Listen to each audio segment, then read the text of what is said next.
ዮኒም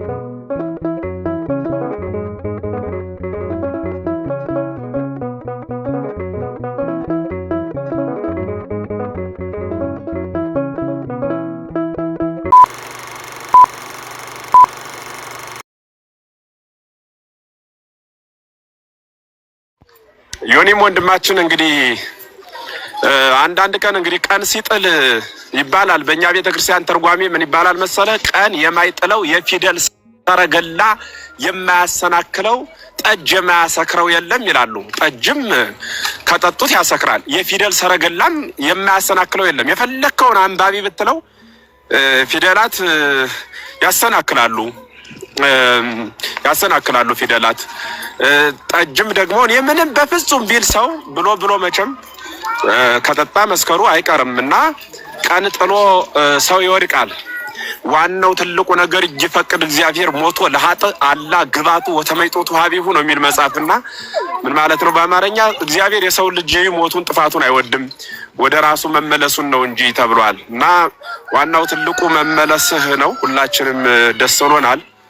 ጠፍቶ የተገኘው ልጅ ሲመጣ ወደዩ ህልቀተ ውስጥ አጻቢ ሆነ የተባለ ለጣቱ ቀለበት አድርጉለት አምጽሁ ለህመ መግዛአ ወጥብሁ ላማምጡ ፍሪዳንጡ እረዱት አለ። ንብላውን ተፈሳለ እንብላ እንደሰት እስመ ዝንቱ ወልድየ ሞተሂ ወሃይወ ተሃጉለሂ ወተረክበ። ይሄ ልጅ ሞተ ካልሁት ድኗል፣ ጠፋ ካልሁት ተገኝቷልና አይደል ያለ። እሱ እንኳን እንግዲህ እያማረረ ነበር የመጣው።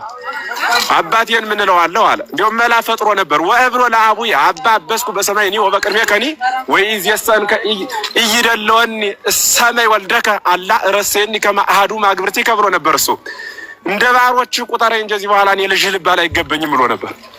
የገነነ ልጅ ነው ማደርግህ፣ ተው ዝም ብለህ አንተ ልጅ መባል ብቻ ነው። ከነበረው ይልቅ እንዲያውም አርድልሃለሁ አለው።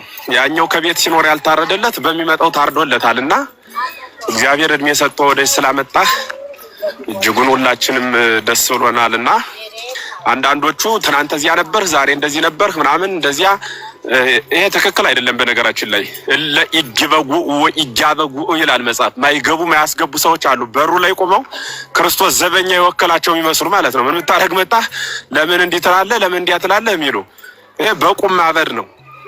ሰው ሲመጣ መቀበል ነው። እንዳይሄድ ደግሞ መጸለይ ነው። ቢሄድ እንኳን ደግሞ እንዲመጣ አሁንም መጸለይ ነው እንጂ ተስፋ ቆርጠን እዚህ በኋላ አታስፈልገኝም ተብሎ የሚወድቅ ሰው የለም።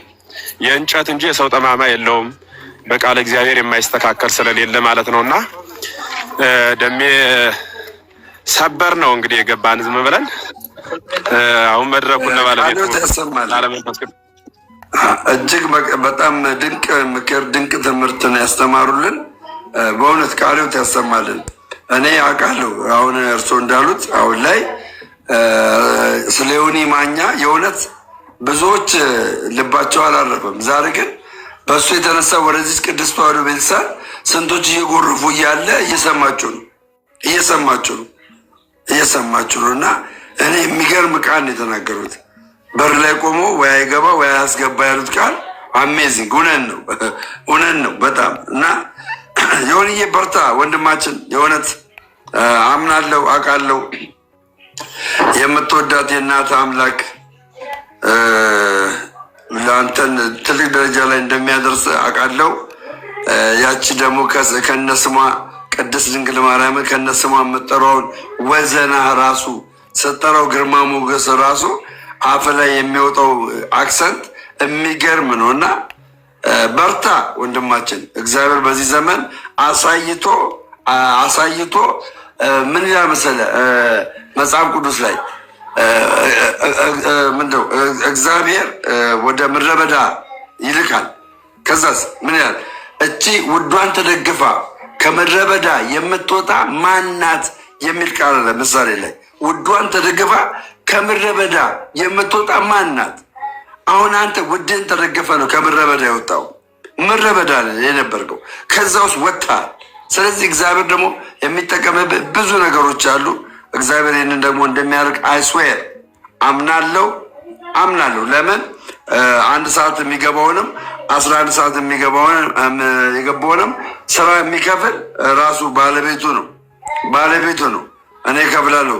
እኔ እስከከፈልኩ ድረስ እናንተ ልታጉረመርሙ አችሉም።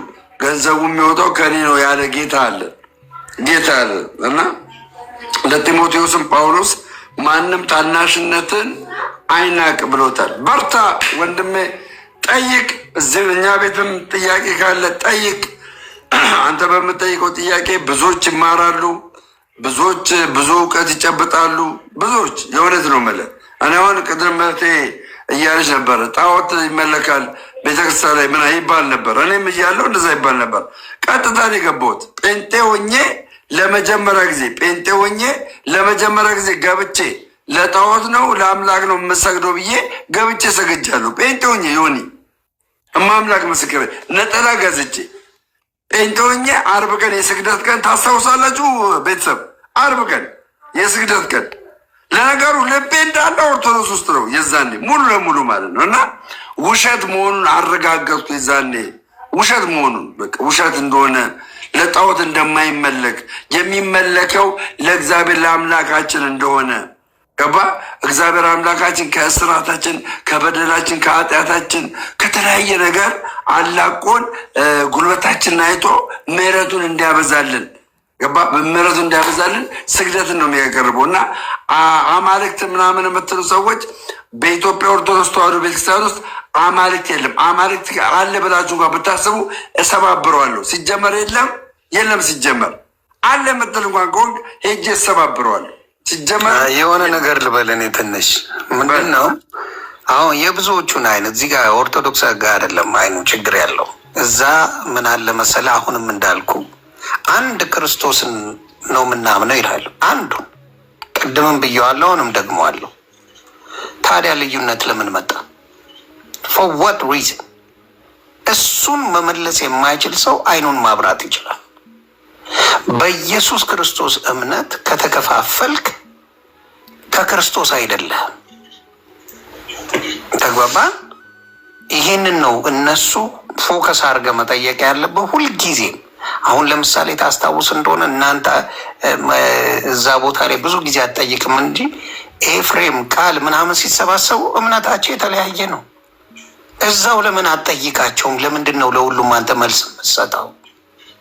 አዎ እኔ አሁን ብኖር እንዳንተ ቆም ብዬ ነው የማየው፣ ማናቸው ብዬ ነው የምጠይቀው። ሁለቱ መለያየታቸውን ካወቅኩኝ እነሱን ነው እንዲነጋገሩ ማድረገው። ሲምፕ ለምን ቁጭ ብለህ እዛ መልስ እንደምመልስ ደሜ ብዙ ጊዜ ግራ ይገባኛል። ስታይ ሁለት የተለያዩ መሆናቸውን ካወቅ እዛው አያይዛቸው።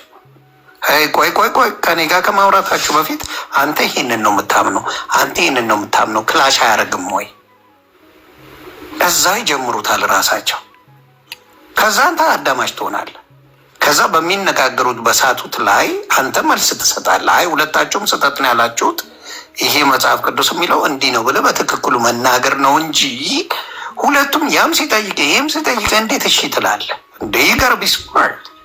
እኔ እኮ እያየው ስለሆነ ነው። እዛ ቤት ስትሄድ የተለያዩ እምነት ያላቸው የተለያዩ ዲኖሚኔሽን ያላቸው አንተን ሊያፋጡ ሲመጡ ሀውካም ሳይኮሎጂካሊ ያንን ነገር ማትቀይረው ገባ። ለሌላ ጊዜ እንዲሆነ ነው መጠቅመህ እንደሆነ አሁን ትናንት ይሁን አይተህ ከሆነ ትናንትና በሳክራመንት ጉዳይ ላይ እንደተለያዩ እኔ ለምን ወጣህ አለኝ። ሰምተህ ከሆነ ማለት እና ለምን ማን ነው የሚያስገባው? ሰው አታስገቡ፣ እኔ የማስገባው። ለምን ወጣህ አለኝ። ለምን ወጣህ ብሎ ሲለኝ ነገርኩት። የወጣሁበትን አንኳር ለይቼ ለዛውም የገላትያ 5:20 ሀሳብ ፐርሰናሊ የምታደርገው ኃጢአት አለ፣ ዝሙት፣ ስካር፣ መጠጥ አለ አንድ ፐርሰናሊ የምታደርገው። ከዛ ባሻገር ደግሞ በግሩፕ በህብረት ገባ፣ በህብረት የምታደርገው አለ። ምንፍቅና፣ አድመኝነት፣ መከፋፈል ይላል። እነዚህ ሶስቱ በእነዚህ ሶስቱ መሰረት ተለያይቻለሁ አለኝ። ከእናንተ መካከል አልኩት፣ እናንተ መካከል በነ ሀና ሉትራንና በአንተ በሙሉ ወንጌል እንኳን ልዩነት አለ፣ መለያየት አለ አልኩት። መለየት አለ። ይሄ መለየት ደግሞ የእግዚአብሔር መንግስት አትወርሱም። ሀና በቅዱስ ቁርባን ታምናለች፣ አንተ አታምንም። አታምንም ታምኛለሽ አልኳት። ዝም። አሁን ምንድነው ስትራቴጂያቸው? ቃል የሚያወጡ ከሆነ እርስ በርስ ሊለያዩ ልዩነታቸው ሊፈካ ነው። እርግጥ ነው ፈቅቷል፣ ታይቷል ልዩነታቸው። ግን ትናንትና አይተህ ከሆነ እንትና ላለመመለስ ዝም ስትል ነበረ ሀና። መልሽ ማለት ያለብን ነው። መልሽ፣ ዝምማ አያስፈልግም። መልሽ፣ ጠይቄሻለሁ፣ መልሽ፣ አንተም መልስ። እዛው ነው አንተ ማድረግ ያለብህ። ምንድን ነው በልዩነታቸው ገብተህ እነሱን እራሳቸው ይነጋገሩ፣ ሰው ጉድ ይበል። ይሄ ነው መደረግ ያለበት። ማንኛውም የኦርቶዶክስ ወንድምና እህቶች ሄደው ሲነጋገሩ ሁለት የተለያየ እምነት ካላቸው ጋር እንደሚያወሩ ማወቅ መቻል አለባቸው። ሁለት ለተለያየ እምነቶች ሁለቱም አንተ እንዲጠይቁ አትስማማ ነው ወይ ደመንት አንተ ጋር ችግር አለ፣ አንተ ጋር ልዩነት አለ። መጀመሪያ እንዴት ነው ፊክስ የምታደርጉት? አንድ ነን ትላላችሁ፣ ፊክስ አድርጉት በላቸው። ይቺን ነገር ከምንም በላይ ይጠልዋታል። ይህን ሚስጥር በኃይለኛው የደበላለኩት እኔ ነኝ ካየው። ኦፊሻሊ የኦርቶዶክስ አስተማሪዎች ያውቃሉ፣ ግን ብዙዎቹ ምንድነው ኦርቶዶክስ ስለሆኑ ነው ብለው ያስባሉ። አሁን እኔ ውስጥ ገብቼ ያየሁትን ስለምናገር ሰው አመኔታ አለው። ኦርቶዶክስ ከጥላቻ ነው ብለው ሊሉ ይችላሉ። ገባ? እንደዚህ የሚሉት ውሸታቸው ነው ሊሉ ይችላሉ። እኔ ግን ገብቼ አይቼ ነው ልዩነታቸውን ፊት ለፊት ያሰጣሁት። ስለዚህ ገስዋት መዋሸት አይችሉም። አደባባይ ላይ አምጥቼም እንዲነጋገሩ አድርጌያለሁ። አደባባይ ላይ መጥተው ተነጋግረዋል ልዩነት እንዳላቸው። እንዲያውም ኦርቶዶክስ ይሻለኛል እስኪሉ ድረስ እነ መካነ ኢየሱስ። አሁን ደግሞ መካነ ኢየሱስ ያንን ደንግጠው ደግሞ አሁን ደግሞ ጸጋ ብቻ ብላ በሚለው ደግሞ ራሳቸው ጋር ግራ ተገባብተዋል። መልሰው አየህ ካፈርኩ አይመልሰኝ ነው። ከዛ ደግሞ እዚህ ለመመለስ ፈለጉና ግራ ገባቸው። በመሀል ላይ ብለሽ ይውሳል፣ በመሀል ላይ ግራ ገባቸው። አሁንም የምለው ምንድን ነው፣ እግዚአብሔር ይባረክ። ልዩነት ለምን ፈጠራችሁ? ይችን ብቻ መልሷት። ልዩነት የእያንዳንዳችሁ ቤተክርስቲያን የመካነ ኢየሱስ፣ የቃለ ሕይወት፣ የመሰረተ ክርስቶስ፣ የሙሉ ወንጌል እንዴት አይነት የተለያየ ትምህርት ይኖራቸዋል? መልሷት። የምንም መጮ የለም። መልሳት። መልስ ከሌለ ከክርስቶስ አይደላችሁ። የማቴዎስ ወንጌል ምዕራፍ 7 ከቁጥር 21 ጀምሮ አንብብ። የአባቴን ፍቃድ የሚፈጽም እንጂ ጌታዬ ጌታ የሚለኝ መንግስተ ሰማያትን አያወርሱም፣ ሂዱ ከዚህ ብዬ እመሰክርባቸዋለሁ ነው ያለው። አከተመ። የለም በቃ የአባት ትእዛዝ መፈጸም ያስፈልጋል እና አትፈጽሙም። እና ይሄ ጓ ማለት ኦርቶዶክስ እንዲናት ማለቱን ተውና አንተ ተስማማ። መጀመሪያ ተስማሙና ነው ችግር የለውም። ተስማምታችሁ ስትመጡ እዚህ ጋር ደግሞ መልስ ይሰጣል። ስለዚህ የትም ቤት ስትገባ ደሜ ማድረግ ያለብህ ከገባ አደራ፣ ሁለቱን የምታውቃቸው ናቸው፣ እርስ በራስ ይነጋገሩ። ጨረስክ፣ አንተ ስራን ጨረስክ። እነሱ ሲባሉ ዱቅ ብለህ እንጆይ ታደርገዋለህ። ለምን ትምህርታቸው አንድ አይደለም? የምን ለዚህ ማገዝ የምን ለዛ ማገዝ፣ ራሳቸው መልስ የላቸው። ያ ልዩነቱ ነው። 30 አይነት ቦታ ቸርች ሱቅ በደረት ያደርጉት። ገባ? ጥሎ አኩርፎ ይወጣል። የሆነ ሰው የራሱን ይከፍታል። ገባ? አኩርፎ ይወጣል፣ የራሱን ቸርች ይከፍታል። አኩርፎ ይወጣል፣ የራሱን መጋዘን ይከፍታል። ገባ? መብት አለው። ሚውት ነጀለስ አባት የላቸውም። አባት ስለሌላቸው ገብተዋል። ሃይማኖት ላይ እንትን ማድረግ አይችሉም፣ መስማማት አይችሉም። አባት የላቸውማ።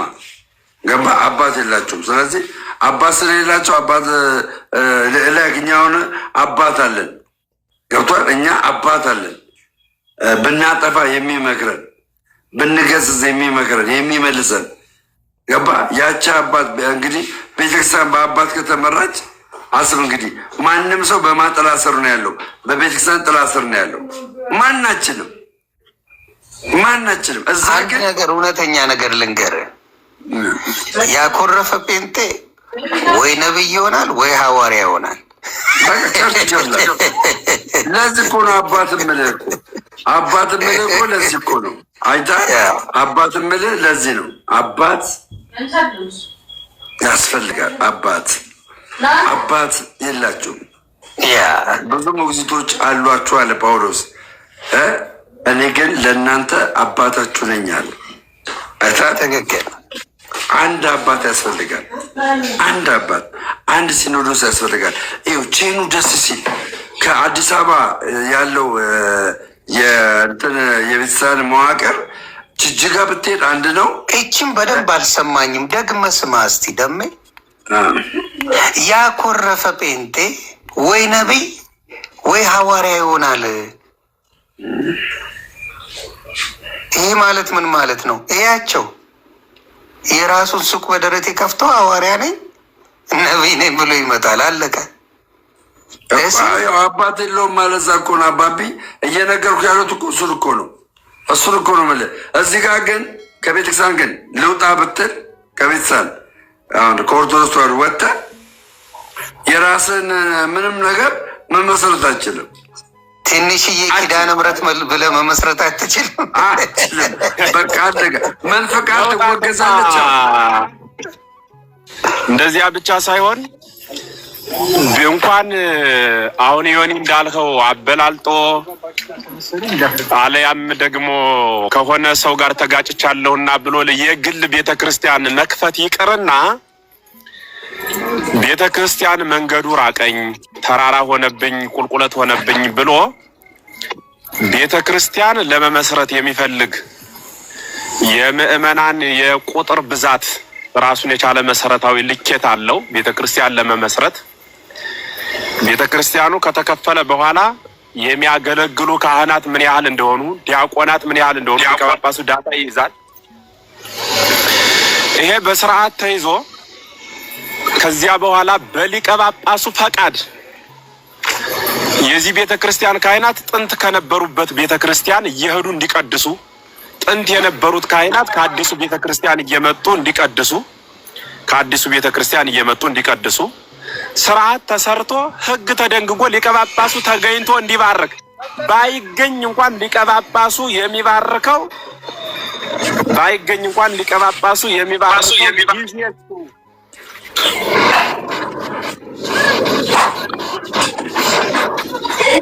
ደሜ ተው። 10 ሰው ማስገባት ማስወጣት አቁሙና እንማር ፕሊዝ።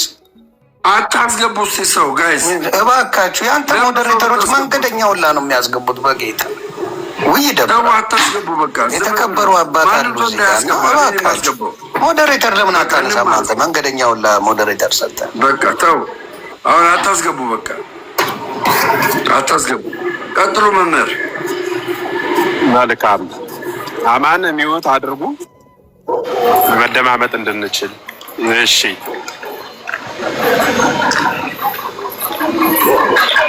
አንድ ይቅርታ፣ አንድ መምህርዬ ሰላም ጤና ይስጥልኝ። ቀሲስ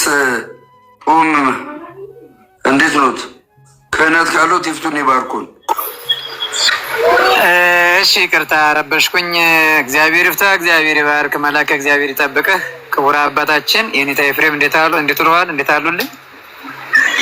እንዲሁም ወንድማችን ዮናስ ቤት ውስጥ ያላችሁ ሰላም ብያለሁኝ። እኔ መርሃ ግብራችሁና ፕሮግራማችሁ ደስ ስለሚለኝ ነው ብዙ የታገልኩትና ይቅር በሉኝ፣ የረበሽኩኝ መሰልኩ። ለማወቅ ያክል መልካም ይቅርታ። እንግዲህ አዳምጣለሁኝ። አባቴም አሉ። እናንተም በጣም ወዳችሁ ማክብራችሁ የመንፈስ ቅዱስ ልጆች ናችሁ። እግዚአብሔር ይስጥልኝ። አመሰግናለሁ ስለረበሽኩኝ። ይቅርታ አድርጉልኝ።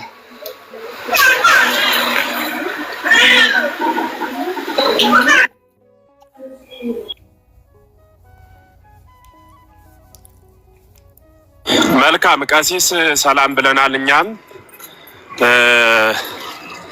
በጣም ግሩም ንግባኪያ በጥንተ ነገር ነው። ወደዚያ ወደ ነበርንበት እንመለስና ቂምና በቀል ተንኮል ባለመግባባት ተለያይተው ነው ወይ የሚል የሀገረ ስብከት ልዑክ ይላካል። አይ በስርዓት ነው፣ እውነትም መንገዱ ርቋቸው ነው፣ ስለዚህ ቤተክርስቲያን መትከል ፈልገው ነው ተብሎ ተነግሮ ቤተክርስቲያኑ ከተሰራ በኋላ በራሱ በሊቀ ጳጳሱ ፈቃድ ተገኝቶ የሚባረክ ሊቀ ጳጳሱ ነው። ሊቀ ጳጳሱ በስራ መደራረብ ባይችል የሊቀ ጳጳሱ እንደራሴ የሆነ ቆሞስ እርሱ ተገኝቶ ቤተክርስቲያኑን ባርኮ ታቦተ ሕጉን አስገብቶ እንዲመጣ ስርዓት ይሰራል።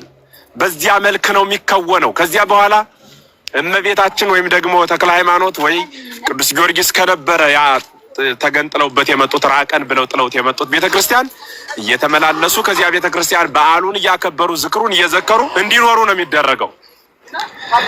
እንኳንስ ኢትዮጵያ ውስጥ ያለችዋ ቤተክርስቲያን ከህግ ወጣ ስርዓት አፍርሳ ለግሏ ቸርች ልትገነባ ይቅርና የግብጽ ቤተክርስቲያን ከኢትዮጵያ ኦርቶዶክስ ተዋህዶ ቤተክርስቲያን ጋር፣ የሶሪያ ቤተክርስቲያን፣ የአርመን ቤተክርስቲያን ከኢትዮጵያ ኦርቶዶክስ ተዋህዶ ቤተክርስቲያን ጋር አንድ ህብረት ስላለው አሃት አብያተ ክርስቲያናት ተብለው ይጠራሉ። እህትማማቾች ማለት ነው በአማርኛ። ስለሆነ ምን ለማለት ፈልጌ ነው? ተገንጥሎ ቤተክርስቲያን ለግል መመስረት በቤተክርስቲያን ፍጹም የማይቻል አስወግዞ ሊያስወጣ የሚችል በረከት የሚነሳ የአባቶችን መርገም የሚያሳርፍ ነው። አንዱ እሱ ነው። ቅድም ስታነሳው የነበረው ዮኒ አንድ መልስ ልስጥህ ልብህ እንዲያርፍ። የመጀመሪያው ለምን አንድ አልሆኑም ካልከኝ አንድ አምላክ ለምን እያመለኩ ለምን አልተግባቡም ለሚለው ጥያቄ እነሱን ሳይሆን የምጠይቃቸው እኔን ነው የምጠይቀኝ። መልሱን እኔ ልስጥህ። አንድ ያልሆኑበት ምክንያት አንድ አባት፣ አንድ ሲኖዶስ፣ አንድ መንፈስ ቅዱስ፣ አንድ መሪ በተዋህዶ የተገለጸ ወልደ አብ ወልደ ማርያም ብለው እናምናለን ብለው በአንደበታቸው ቢናገሩ እርሱ የመሰረታቸው ሐዋርያት፣ ከሐዋርያት የመጡ ሐዋርያቶቹ፣ የሐዋርያት ደቀ መዛሙርት፣ ከሐዋርያት ደቀ መዛሙርት የመጡ የሐዋርያት ደቀ መዛሙርት፣ እንዲህ እያለ እስካሁን እስካለው ድረስ ያልተቋረጠ አማናዊ ሰንሰለት ያለው በኢትዮጵያ ኦርቶዶክስ ተዋህዶ ቤተክርስቲያን ብቻ ነው። እነሱ ግን ሰንሰለቱ ተቆርጧል። ሰንሰለቱ ተቆረጠና አሁን ምን የሚል ሰንሰለት አለ ካልከኝ፣ ብቸኛ ሰንሰለት አሁን ያለው ምን የሚል ሰንሰለት ነው ያለው? ሁሉም ለየራሱ ጎጆ መቀለስ የጀመረው ክርስቶስ ያስቀመጣቸውን ሐዋርያት አልቀበልም ብለዋል። ካህን አይቀበሉም፣ ጳጳስ አይቀበሉም፣ ቆሞስ አይቀበሉም። የለም ያኔ ክርስቶስ ያስቀመጣቸውን ሐዋርያት ብቻ እየጠቀሱ እኔ በጣም የሚያሳዝነኝ ነገር አንድ ነገር ልንገራችሁ። እንደ ሁላችሁ በእግዚአብሔር ነው የምላችሁ 500 ሰዎች የልብ ጆሮአችሁን ክፈቱና ስሙኝ። እነዚህ ሰዎች ጻድቃንና ቅዱሳን የሚባሉ ሰዎችን ጥቀሱልን ብትሏቸው ጴጥሮስ፣ ያዕቆብ፣ ዮሐንስ ብለው ዝም ነው የሚሉ። እኔ ደግሞ እንዲህ ብዬ ልጠይቃቸው፣ ከክርስቶስ ጀምሮ እስካሁን ድረስ ለ2000 ዓመት ጻድቅ የሚባሉ በፕሮቴስታንት እምነት 12 ሐዋርያት ብቻ ናቸው። የሐዋርያትን ፈለግ የተከተሉ የሐዋርያትን አስተምህሮ ያስተማሩ ሰዎች የሉም? ካሉ ስማቸው ምንድን ነው? ቅዱሳን አይባሉም? ሐዋርያት በሚከበሩበት ክብር፣ ሐዋርያት በሚጠሩበት ስም የሚጠሩ ቅዱሳን አበው የሉም? ዛሬ ድረስ የሐዋርያት ሲኖዶስ ነበረ። የሐዋርያት ሲኖዶስ ካለ ዛሬ ሲኖዶስ የለም? ካለ የት አላችሁ ሲኖዶስ? ካላችሁ ሲኖዶስ ለምንድን ነው አንድ ያልሆናችሁት? አያችሁ፣ የለም። ያን ክህነት ቆርጠውታል ነው፣ ተበጥሷል። የተበጠሰ ደግሞ ቢቀጠልም ወልጋዳ ነው። ተወላግዶ ሉተር ቀጠለው፣ ወልጋዳው ነው ቀረ። ከቤተ ክርስቲያን አፈንግጦ ጠፍቶ ቀረ። አንድም የሆኑት ደግሞ በሌላ በኩል አንድ ናቸው። አንድነታቸው ቤተ ክርስቲያንን ለመግፋት ኦርቶዶክስን ለማሰደድ ሲሆን ደግሞ አንድ ናቸው። ልክ እንደ ዘመነ የሚገርማቸው በቤተ አይሁድ 8 ረበናት የሚባሉ በቤተ አይሁድ አሉ። 8 ቤተ አይሁድ ይባላሉ። እኒህ 8 ቤተ አይሁድ ማለት ጸሐፍት፣ ፈሪሳውያን፣ ሰዱቃውያን ዝርዝሩን ልተወው የሚባሉ 8 ቤተ አይሁድ አሉ። 8ቱም አይግባቡም። የሚገርማችሁ ጠበኞች ናቸው። እንደገና ደግሞ እስራኤል ከልደተ ክርስቶስ ጀምራ እስከ ስቅለተ ክርስቶስ ድረስ በተለይ ከክርስቶስ ስቅለትም 4 ዓመት ቀጥሎ ያለው ዘመን በቀኝ ግዛት የነበሩበት ነው። የክርስቶስን መምጣት ንጉስ መስሏቸው ይሄማ ብንራብ ያመሳል፣ ብንታመም ይፈውሳል፣ ይሄንማ ቢያነግሱት ምን ይብሳል አይደል ያለበት ትርጓሜያችን። ልክ እንዲህ ብለው ክርስቶስን ንጉስ ሊያደርጉት ነበረ። ለምን ቢሉ ክርስቶስን የሚያነግሱት ከቀኝ ግዛት የሚያስጥላቸው መስሏቸው እና በቀኝ ግዛት ተይዘው ስለነበረ፣ አሁን ልብ ብላችሁ አዳምጠኝ። በቀኝ ግዛት ተይዘው ስለነበረ በዚያ ዘመን 2 ንጉስ እስራኤል ላይ ይገዛ ነበረ።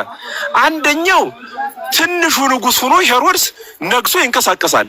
ብዙ እንደራሴ እንደ ገንዘብ ሰብሳቢ አይነት ማለት ነው። ሰፈር አዋቂ፣ ሰፈር ጠቋሚ። እንደገና ጲላጦስን ደግሞ አምጠው ሮማውያን አስቀምጠውታል። አስቀምጠው ቄሳር፣ ታላቁ ቄሳር አስቀምጦ ግብር አስገባሪ ተቆጣጣሪ አድርጎ ለንጉሱ ንጉስ ሹሞበት እንዲያርገውት ነበር የሚኖሩ። በዚያን ጊዜ የሚገርማቸው ፈርዖን እስራኤላውያንን እያስክ ለሮማዊው ግዛት በስርዓት እየሰራ አይደለም ብሎ ይገመግመዋል። ማን? ጲላጦስ። እንደገና ደግሞ ጲላጦስን ደግሞ አገራችን መጠቀኝ እየገዛ ብለው ይጠሉታል። በዚህ መካከል በሄሮድስ እና በማን ነው ጲላጦስ መካከል ጥል ነበር። ሰላም አልነበረም፣ አንድነት አልነበረም እያልኩ ነው። ልብ ብላችሁ አዳምጡኝ። በዚህ አንድነት ባልነበረበት ዘመን ቅድም የነገርኳችሁ 8ቱ ቤተ አይሁድ እንደ ቤተ ክህነቱም ቤተ መንግስቱም አንድ አይደለም፣ አይግባባም። ቤተ መንግስቱ 2 መንግስት አለው፣ ቤተ ክህነቱ 8 ውጥንቅጡ የወጣ አስተምህሮ ነበራቸው። እኒህ ሁሉ ግን ለስቅለተ ክርስቶስ ተስማሙ። ክርስቶስን ለመስቀል ጲላጦስም ከሄሮድስ ጋር ተስማማ። 8ቱ ቤተ አይሁድም አንድ ሆኑ። ክፋታቸውን ደብቀው ክርስቶስን ብቻ ለማጥፋት ተስማሙ። በእውነት ክቡረ ንጉሠ ሰቀሉ ደሙ ላዕሌነ ወላይ ለውሉድነ ይቤሉ ይላል። በእውነት በጣም እንዲያው ግሩማን ነበሩ። በእውነት በጣም ለእከይሰ ጠቢባን እሙንቱ ይሏቸዋል ኤርምያስ። በእርግጥ በብሉይ ኪዳን ለክፋትስ ጥበበኞች ናቸው ይላቸዋል። ጠማሞች ማለት ነው። ለስቅለተ ክርስቶስ ብቻ የተስማሙ። ዛሬም ያለው የፕሮቴስታንቱ ዓለም ሳስበው እኒህን ሰዎች ይመስለኛል። ቤተ ክርስቲያንን ለመውጋት ሲሆን ከማይስማሙት ሰው ጋር ተስማምተው ይመጣሉ። ለማንቋሸሽ ሲሆን፣ ለመጠላት ሲሆን፣ ለመስደብ ሲሆን ምላሳቸው እንደ ዘንዶ ተስሎ እየተውለበለበ የቤተ ክርስቲያን ክብር ዝቅ ለማድረግ ኦርቶዶክስን ለመጋፋት ብቻ ሲሆን ይስማማሉ። ሰላማውያን ናቸው እነሱ። ምንም ልዩነት የለም። አንዱ ለጥምቀት የሚለው፣ አንዱ ጥምቀት ለድነት አይሆንም የሚለው፣ አንዱ ጥምቀት ለድነት ይሆናል የሚለው፣ አንዱ ቅዱስ ሥጋው ክቡር ደሙ አማናዊ ነው የሚለው፣ አንዱ ምሳሌ ነው የሚለው፣ አንዱ ጠቅልሎ አያስፈልግም የሚለው፣ አንዱ አንድ ገጽ ብሎ የሚያምነው፣ አንዱ ስላሴን የሚያምነው፣ አንዱ ደግሞ ስላሴን አላምንም ዝም ብሎ አብ ራሱ ዝም ብሎ በኋላ ዘመን ልጅ ተብሎ መጣ ብሎ የሚያምነው ሐዋርያት ቤተክርስቲያን ትባሉ ጆባይ ትነስ ምድር በገነት የዋምስክ ምናምን ይሄ ሁሉ በጋራ ተስማምቶ አንድ ነን ብሎ ይመጣል። አንድ ነን ይላል። እኛን ሞግቶ ሲጨርስ ከዚያ በኋላ ሄዶ ከዚያ ደግሞ ልዩነቱን የምታዩት ነው። 44000 45000 47 ሲሉ ሰምቻለሁ። ዶሚኔሽን ደርሷል። ይህ ሁሉ ቤተክርስቲያንን ለማጥፋት ብቻ ሲሆን ህብረታቸው አንድ ሆኖ ስናያቸው እጅጉን እናዝናለን። ለማንኛውም በርካቶቹ አዳዲስ ድርጅት የሚከፍቱት እኔ አዲስ አበባ እንዲያውም አንድ ጉዳይ ሰምቼ እውነት ነው ግን ብዬ በጣም ተገርም ያለው እግዚአብሔር በሚያውቅ አንድ ጉባኤ ላስተምር መጥቼ አዲስ አበባ የሆነ ቦታ ተቀምጬ ትልቅ አዳራሽ ቸርች ነበረ። አልፌ ሲሄድ ቸርቹን አይቼው ነበር። በኋላ ሌላ ሰዓት አልፌ ሲሄድ ጠየቁ። ድግም ሌላ ጊዜ ለአገልግሎት ሲሄድ ማረፊያ ከዚህ አካባቢ ሆነና እዚህ አካባቢ ግን የፕሮቴስታንት ሚጮህ አዳራሽ አልነበረም ብዬ ስጠይቅ ኧረ አላዋጣቸው ብሎ ሌላ ቦታ መከራየት ሄደዋል። ልክ እንደ ገበያ ማለት ነው፣ እንደ ስራ አላዋጣ ሲል ሰፈር እየቀየሩ ነው ለካ የሚገጥሙት ይህን ስራ። ይሄ በጣም ያሳዝናል። በእኛ ቤተክርስቲያን ሰፈር አይቀየርም። ለገቢ ተብላ የተተከለች ቤተክርስቲያንም የለችም። እኛ ቤተክርስቲያን ላይ በእርግጥ ይኖራሉ ለከርሶሙ አምላኮሙ የተባሉ ወዳቸው አምላካቸው ወዳቸው የሚያመልኩ እንደዚህ አይነት ጅሎች ይኖራሉ። ቤተክርስቲያን ግን አይወክሏትም።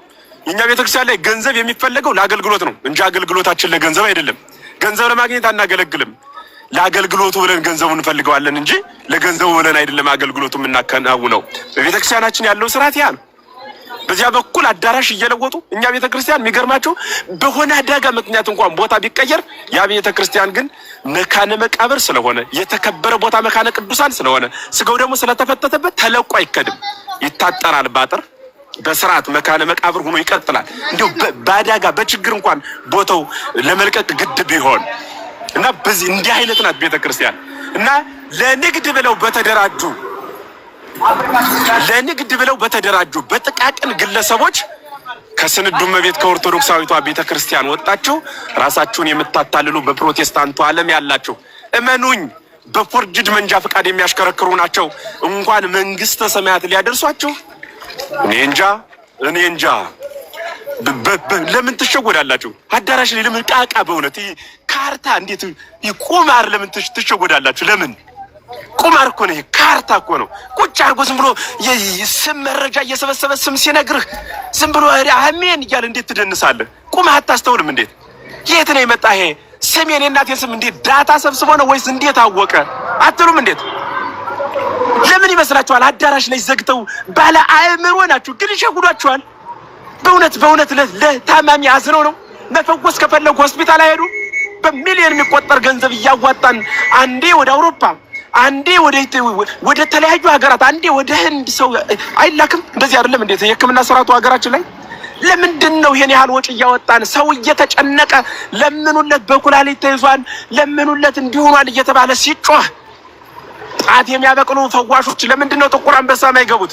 ለምንድን ነው ጳውሎስ ሂደው የማይገቡት? ስንት ሰው በሕክምና ምክንያት ሲሞት፣ ስለዚህ መፈወስ እየቻሉ ባለመፈወሳቸው ወንጀለኞች ናቸው ማለት እኮ ነው። እኒህ ሰዎች ለምን ይመስላችኋል እንደሚያደርጓቸው? ይሄ እኮ ቁማር ነው። እግሩ በቃ ሰሎ መጥቶ ነበረ፣ እግሩ ሄደ። የሰለለውን ሄዳቸው እዚያ ክርስቶስ እየሄደ ነው፣ እየመጡለት ነው ሲፈውስ የነበረ። እየሄደም ፈውሷል፣ እየመጡለትም ፈውሷል። እናንተም የመጡትን ፈወስን እንዳላችሁን ሁሉ እስኪ እየሄዳችሁ በየሆስፒታል የወደቀውን እያስነሳችሁ እስኪ እጁን እያያዛችሁ ተንስ ከመበስሙ ለጊዜ ኢየሱስ ክርስቶስ እያላችሁ አስነሱ። የትናንቱ ኢየሱስ እኮ ጦሮት አልወጣም። ያን ኢየሱስ ስለማታምኑት ግን በእርግጠኝነት በሐሰት አጋንንትን በአጋንንት ያስወጣችሁ እየመሰላችሁ በእውነት በእርኩስ መንፈስ ተሸውዳችሁ ተታላችሁ በጊዜያዊ ገንዘብ በአካውንት ነምበር በመደለል የምትኖሩ ግለሰቦች ወደ አማናዊቷ ቤተክርስቲያን ራሳችሁን አውጡ። ነፃ እንድትወጡ እንድትመጡ ሁላችንም እንፈልጋለን። ይሄን ሁሉ ምንጮኸው ከማንም ጋር ጥላቻ ስላለን አይደለም። በእናንተ መምጣት እንደ ፕሮቴስታንት የሚከፈለን ኮሚሽን ምኖሩ አይደለም። ሰማያዊ ሀገር አንድ ጌታን አመልከን እንድንወርስ ከመሻት የተነሳ ነው። ስለሆነም ሁላችንም አማናዊቷ ቤተክርስቲያን ፈልገን ቤተክርስቲያንን በንጹህ ህልውና ያቆየችንን አማናዊ አስተምህሮ ይዘን በመከተል እስከ መጨረሻው እቅታ ጸንተን መንግስተ ሰማያት እንድንወርስ ባለቤቱ ይርዳን። ይሄን ለመጨመር ነው። እግዚአብሔር ይስጥልኝ።